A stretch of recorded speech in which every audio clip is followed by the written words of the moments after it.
Bismillahirrahmanirrahim. Assalamu alaikum. I am your teacher Maliha Yasmin and I welcome you all in my class Science Grade 4. This is our belief number 13. First of all, have a look on the solution of the bridging you just have attempted. Verify your answers and move forward. आज हम देखेंगे कि what is a skeleton. What is a skeleton? ये आपने अक्सर picture में देखा होगा इस तरह का एक स्ट्रक्चर जिसे हम स्केलेटन कहते हैं. ये असल में साइंटिफिकली है क्या, इसे कैसे डिफाइन? तो a skeleton is basically a network of bones inside the bodies of vertebrates. Do you remember what are vertebrates? Vertebrates are animals that have backbone, or backbone is a part of our skeleton. अब skeleton करता क्या है? skeleton के 3 major काम हैं. सबसे पहले skeleton shapes up our body. कैसे? एक काऊ का skeleton उसकी बॉडी को शेप करता है, यानी एक काऊ की शेप वैसी है जैसा उसका स्केलेटन है, जैसे उसकी बोन्स की अरेंजमेंट. एक क्रोकोडाइल की शेप, क्रोकोडाइल की बॉडी उसके स्केलेटन की वजह से एलोंगेटेड है. एक फिश की शेप उसके स्केलेटन की वजह से इस तरह से स्ट्रीमलाइन बॉडी है. एक बर्ड की शेप इसके बोन्स की वजह से, बोन्स की स्पेसिफिक अरेंजमेंट की वजह से इस तरह से. Likewise human body has a shape due to its skeleton. अगर ये skeleton यहाँ से निकाल दिया जाए तो बॉडी अपनी शेप मेंटेन नहीं कर पाएगी. So the first function of the skeleton is to maintain or give the shape to the body, to the organism. This other function is movement. Skeleton हमारी bones, इनमें मौजूद joints हमारे movement में help करते हैं. कैसे? ये देखिए, ये आपके सामने एक पिक्चर है. यहाँ पे हो क्या रहा है कि एक लॉन्ग रॉड है. ये रॉड एक पर्टिकुलर पॉइंट पे फिक्स है. इसको कहते हैं फुलक्रम. एक तरफ इस पे एफर्ट लगाई जा रही है, डाउनवर्ड एफर्ट, और दूसरी तरफ इससे लोड लिफ्ट किया जा रहा है, लोड उठाया जा रहा है.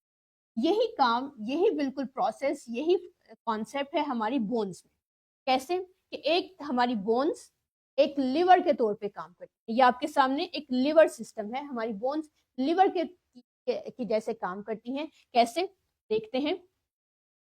सिमुलेशन की तरफ आते हैं. अब हम बोन्स, ये आपके सामने है. आर्म की बोन्स है, दरमियान में ये जॉइंट है आपके, ये जो ग्रीन से कलर का, ये green part, this is the joint. ये असल में मूवमेंट में हेल्प करेंगे. अभी हम देखते हैं कि कैसे मूवमेंट में हेल्प करते हैं.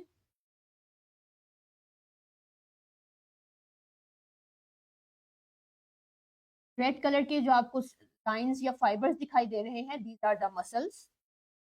अब हमारा हाथ जैसे ही कोई लोड उठाता है, ये जॉइंट एक फुलक्रम के तौर पे, एक पिवटेड पॉइंट के तौर पे काम करेगा. मसल्स कॉन्ट्रैक्ट करेंगे as you can see in the animation, और वेट यहाँ से लिफ्ट किया जाएगा.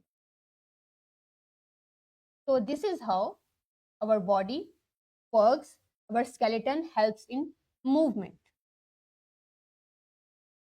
देखिए, जैसे ही हाथ ने अपना वजन उठाया, कोई भी चीज की, मसल्स कॉन्ट्रैक्ट किए, यहाँ से ये जो पिवटेड पॉइंट था, जॉइंट था, इसने मूवमेंट को सपोर्ट किया.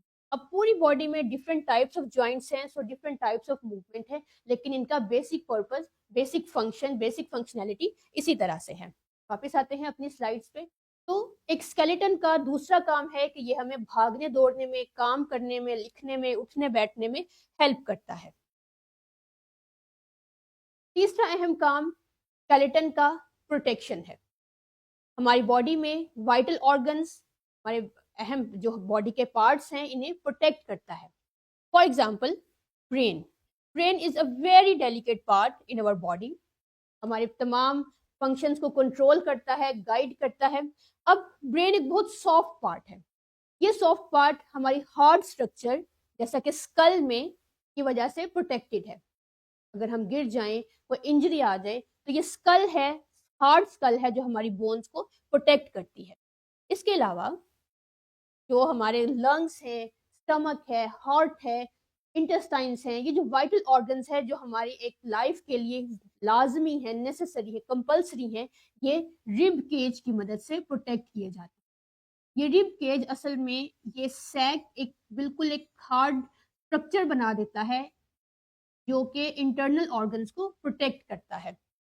तो ये तीन काम, protection, shaping up the body and movement are major functions of a skeleton provided by the articulated networks of bone.